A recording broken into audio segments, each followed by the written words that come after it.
Hello, and welcome back to She Makes It Work with Gabby and Abi. Today's episode is about finding your inner genius. We all have an inner genius hidden inside of us, and today's episode is going to help you find yours. I love this topic. I was first introduced to this specific genius finder this year, actually. Really? Yeah, I was at an offsite and we were fortunate enough to have a change leader working with us on this program. And she was helping to facilitate a leadership meeting that we were in. And her name is Kim Thomas, and she's the founder of the Sacred Crucible. And I really love the work that she does. And she really brings in like a spiritual mindfulness into work, which I really appreciate. And in our team building exercise, she had us all take this quiz, like skills finder type thing, but with your inner genius. And then in the session, we all discussed our working genius. It was at a pivotal point for me, and so it really resonated when I saw my results, and it was also really validating because when she was looking at my results, she's like, "Gabby, I knew exactly what your results were gonna be."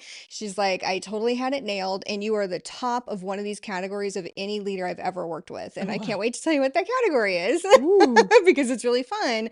But when Abby and I started this business, I thought it would be really a great tool to bring in for us to work together to get to know how to lean on each other's strengths as partners and also know where not to be spending our time yeah. in the frustration zone. Oof. Yeah, we'll get into that. But really, what the six working geniuses is a framework similar to I've done, gosh, Myers Briggs, Strengths DISC profile, finders, Strengths Finder. hmm How do you even say it? Enneagram? Enneagram. Enneagram, done all of those, and those helped, but I didn't really know what to do with those. So what I love about this working genius is that it's a comprehensive framework that boils down to six different types of geniuses that are required for accomplishing any type of endeavor.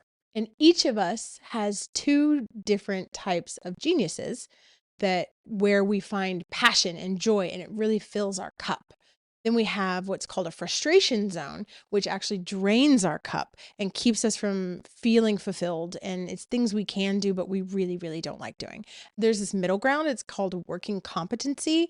And those are things that you can do for a sustained period of time that don't either drain you or fill you up, but that you might be good at because you've had to become good at it to get through. But it's still not something that fills your cup. That's where the working genius really is where it fills your cup and you feel really fulfilled and you're kind of getting that flow and really, shine.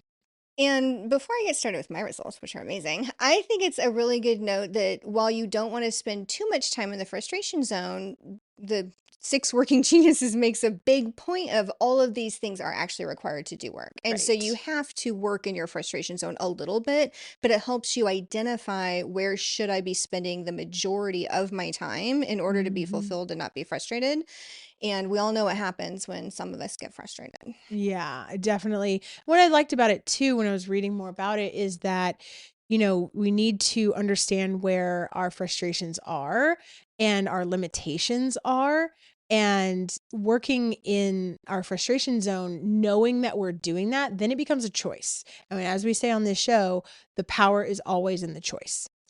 That's right. And it also makes you not feel bad that you get frustrated at those things. Because I actually have carried a lot of, I wouldn't say shame, because that's not something I'm super familiar with, but I've carried a lot of guilt for the things that frustrate me. And so it's nice to do something like this and realize, oh, okay, that's normal. That's just my style. That just doesn't click with me. Everybody has a frustration zone. It's not just me. Just Hmm. because certain things frustrate me that may not frustrate other people, it doesn't mean I'm bad or there's anything wrong with me. And I really like that it just tells you everybody falls in these different kind of buckets for themselves and they're all valuable. There's not any that's less valuable. They're all valuable. Right. So whatever you're good at and whatever your frustration zone is, it's all okay. I love that message. And I will go so far as to say that I dealt with shame around why can't I do this thing? Why is this thing so hard? What it doesn't seem as hard for other people, like something that's easy for Gabby, like this is really hard for me. So I would internalize that and I would have shame around it. So figuring out my working genius has really helped take a lot of shame off of, hey, I'm not as good at this thing, or not even as good at it is I don't enjoy this and it It's doesn't just bring not your me, vibe. it's not my vibe at all. Hmm. And I want to do as little there as possible. And as you'll see, like we have some complementary geniuses, which has worked out really nicely for us.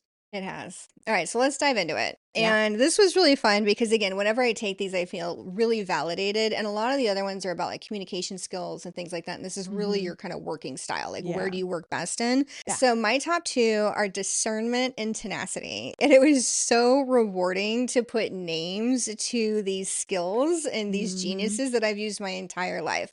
So, discernment is the art of being able to really see to the heart of things Mm. and identify what's core and make really good executive decisions about them. And this is the one where Kim, when we were working on this, she's like, Gabby, I've only worked with you for a few weeks and you are the strongest at discernment of anybody I've ever worked with. Wow, you Yeah, are. thank you. And that really served me well when I was in like a really high stress operational role or when I worked in, the cybersecurity program or in consulting. Like it's just something that served me well and I've honed through those roles and gotten better at, but it really helps me with that like executive level decision making, right? And Mm-hmm. so it's something where with discernment, you can take in a lot of information. You can immediately filter out what's important and what's less important and know what to base your decisions on. And then you get to decisions much more quickly, and they're decisions you can be confident in, Mm-hmm. right? And so Mm-hmm. when I say it and when you read it, you're like, oh, that is Gabby, Mm-hmm. and that's why so many people come to me for decisions or recommendations or advice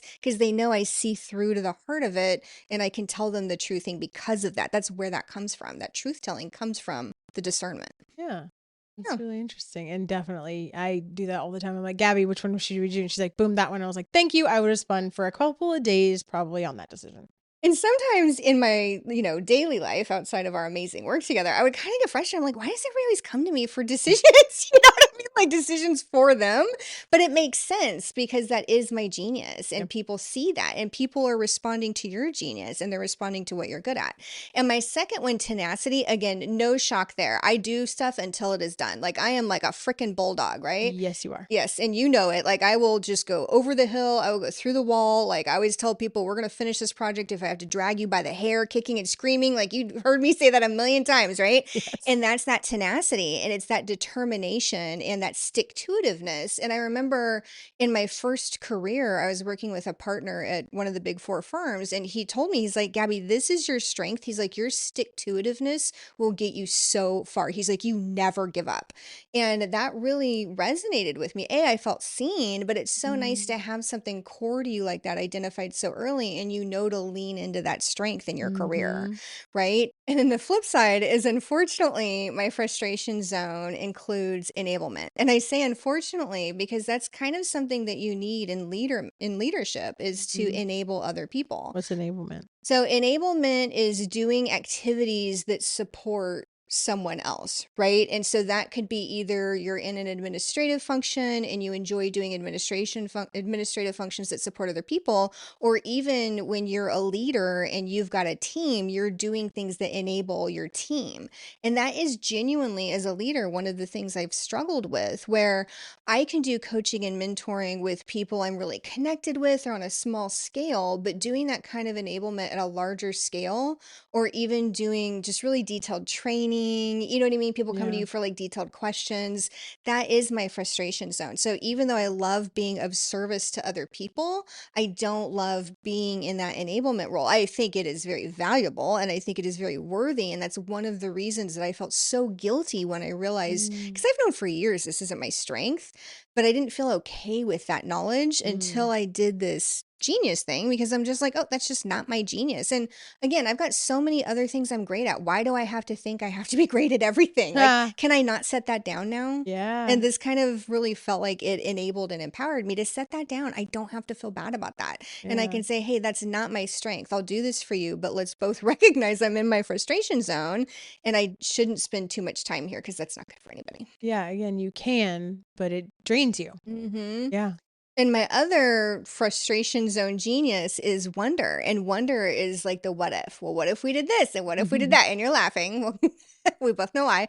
But what if we did this? And like, I'm like, oh my goodness. So context is important. So I work with a lot of very strategic executives, and sometimes they're a little pie in the sky. Yeah. So if we're in an ideation meeting, I can do 30 to 60 minutes of wonderful ideation, right?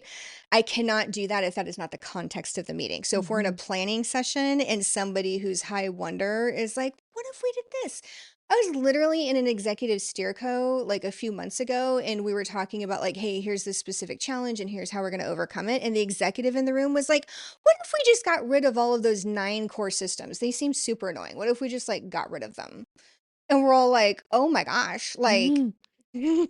great to go put on your executive vision board, but not going to tactically help me with the decision we need to make today. You know what I mean? Yeah. And it's that kind of stuff where I'm like, hey, I'm in that position where I'm here for the discernment. Like, that's what a lot of people are paying Mhm. me for, right? I'm here for the discernment, the tenacity, and you're trying to distract me with the wonder. Right? No, thank you. No, thank you. But yeah, that's my other big frustration zone. Yeah. So I was laughing because one of my working geniuses is actually her working frustration. One of my working geniuses is wonder. I love the big what if, the big potential, looking at something and saying, how can this be better? I love that. I get so much fulfillment from that, of taking something that exists already and tweaking it, making it better, and taking it the next step. What if we did this? What if we did that? And I do that with people too. I really do. I can look at someone and see the potential inside of them. That's actually how I got into coaching, was looking around at my peers and saying, gosh, you don't even see your own potential. I can see it and I want to help you realize it. I literally did this at my last role. There was this woman that was working, and she is brilliant, very young, but brilliant. And I saw her and I was like, I'm going to be your mentor because I can see this potential in you, and you don't even see it, or you don't know how to get through to it. I do. I'm going to help you. And that's why, mentoring is my passion, because I can see the potential in people and I can help them realize it. And my other my other genius, and if you know me personally, this is coming as no shock. My other genius is galvanizing. And what galvanizing is inspiring people to take action around ideas, projects, and tasks, really rallying, being that cheerleader. And I'm absolutely that. I am everyone's biggest cheerleader, seeing their potential and really making them believe in their own potential. My frustration zone is one of Gabby's, gosh, what's funny. You don't even want to say it. I know. You hate it so much. You don't even want to talk about it. Tenacity. I don't even want to talk about it. But tenacity is in my frustration zone, and that is Gabby's working genius. And this is an example of, before I knew it was my frustration zone, I felt terrible and I felt like I was failing all over the place. But once I realized it was my frustration zone and it's her working genius, I was able to hand things kind of off to her that she loves doing, that really dragged me down and really siphoned my energy away. So that's, a good thing about working in teams and knowing each other's working geniuses, is when you can rely on the other person, of like, oh, you're really good at this. You really derive passion from doing this. Like, you can take these things on. That way it's not draining me. It is also fulfilling you at the same time. And that's how like teamwork can really become a lot more cohesive, knowing each other's working styles. My other working frustration is innovation, which I found really interesting. But I actually, once I read it, I was like, oh, ow, that kind of hurt. Like, I'm innovative, and I am, but not in the way that this describes it. Innovation is deriving joy from creating original and new novel ideas. And because I have the wonder, I like to really tweak and improve on already existing ideas and help other people who I can tell who are high in innovation, get that out of them and help them workshop it. But coming up with a brand new solution to a brand new problem is not my area of genius. It's something that, like, I get stuck because I think of all the possibilities and all too many things. And so just being able to, again, like you said, set that down and not stress about it, knowing that that's not my area of focus, that's not what fills my cup, has been instrumental in unleashing my own potential. Yeah, that's really good. And for me, with innovation, that was in my middle section, right? Mhm. The things you can do, but you don't necessarily derive joy from. I felt like innovation was maybe close to the top for me Mhm. because I do love that starting something new and being able to say, here's the picture of what that new thing is. Here's how we're going to go do that, right? Yeah. Because it applies the things that are in my genius area to that new thing, whatever it is, to the innovation. So just like when we were starting the company, I'm like, okay, here's going to be our strategy and here's how we're going to do this, and just really envisioning like the structure and how it all comes together. Uh-huh. That was kind of leveraging that innovation, right? And again, Mhm. that goes back to playing to strengths, because since Abby's so strong at galvanizing, and galvanizing's in my middle zone where I like it, but it's kind of, I mean, I can do it. I shouldn't say I like it. It's a necessary evil for me. And Or it's a reason I get out of bed. yes, and that's why that's so perfect for Abby Mhm. because, with you in the PR world, that's what gets you out of bed in the morning. It That's what is. you're passionate about. Mhm. And so this is where we're really playing to our strengths. But again, that's why we wanted to bring the six geniuses to each other early on and working together is so that as we looked at our roles and responsibilities and how we divided up the work, we were able to play to our strengths. Yeah. And when I'm my best self as a leader, and as I've been working with, growing and coaching other leaders, that's when I've done well is when I've played to their strengths. Yeah. That's really what we should be doing is amplifying each other's strengths and not trying to coach people into being better at their frustration zones. That and understanding what your frustration zones are and your people on your team, it's also a form of vulnerability because it's saying, hey, I know I don't like spending time in these things, so I'm not going to pretend that I do. So therefore you're showing up more authentic at work, which is our entire jam. Mm-hmm. It is, and it's giving yourself permission. Like Mm. just that giving yourself permission. Like it was so freeing a couple months ago when I realized the thing, especially about enablement, right? Because I'd felt bad about that for so long. Mm, And you've heard me say it. I'm like, Abby, that's an enablement thing. That's my frustration zone. I'd like to spend less time there. And it's helped us have conversations in a really positive and constructive way. yeah. Yes. Mm-hmm. It's definitely opened up my eyes around, again, dropping that shame, that mask that I felt like I had to wear to be good at everything all the time. And I'm just not. These are just the things that don't bring me joy. It's I like to call this like the Marie Kondo of work. Is Mm-hmm. this does not spark joy. And I feel like if more of us move to the things that spark our joy, we're better at them. We so we have better outcomes and we go home more fulfilled and less drained. So we have more to give back to the people in our lives. And if we tie it back to the time management, where I was saying be Marie Kondoing your schedule, that's kind of Hmm. like what you're saying. Like, so if you take the six geniuses and you apply that to where am I spending my time and give yourself permission to Marie Kondo your activities Hmm. based on your frustration zones and your strengths and what your geniuses are and what they're not, that's a really good way to take control over how you're spending your energy and making sure you're doing the things that fulfill you. And again, that means you're able to show up better as your full self. Now, again, I have to say, of course, this is real life. We have to do some things that are in our Right. frustration zone, and that's fine, but you shouldn't be doing 80% of your work Right. in your That should frustration zone. be a red flag. Yeah. And so I highly recommend that everybody try this Yeah. because I think it's so important. Because I know so many people who feel like cranky and unfulfilled in their jobs. And I genuinely think part of it is they're just not doing the kind of work that is really sparking their genius. Yeah. 100%. All right, that's it. We hope you enjoyed this episode of the Six Working Geniuses. We definitely recommend you try it. We're going to drop some links down below for the Six Working Geniuses assessment and also for Kim Thomas's company, The Sacred Crucible, and a couple of the other resources we've mentioned in this episode. So thanks for joining us. Okay, Okay, bye. bye.